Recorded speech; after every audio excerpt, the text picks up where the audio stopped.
The dictionary defines weeds as wild plants growing where they are not wanted, as in a garden. Well, a woman in Toronto likes weeds in her garden, and she's just won a battle to keep growing them there.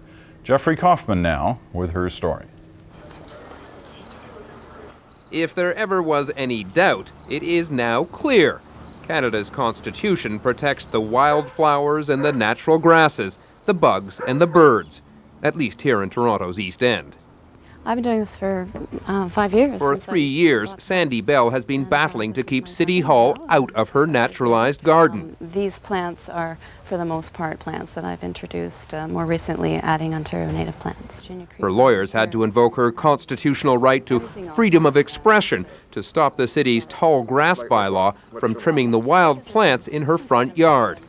And this week, an Ontario court ruled in her favor.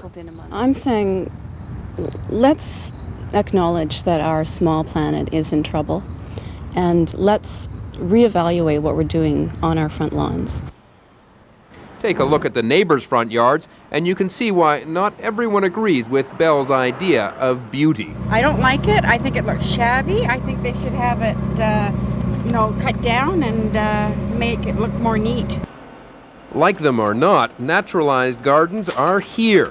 They're such a popular trend that Gardens magazine is featuring them on an upcoming cover. It's an ecologically sensible way to garden. I mean, it's going to be the way we're going to have to garden in the future. We can't continue to dump chemicals all over the place and have these manufactured looking places. So Sandy Bell is free to let her garden grow, but all of this raises a question.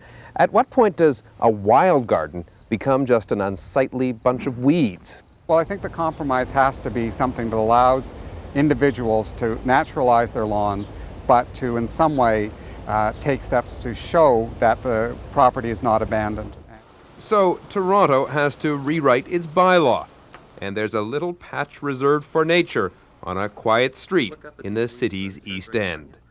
Jeffrey Kaufman, CBC News, Toronto.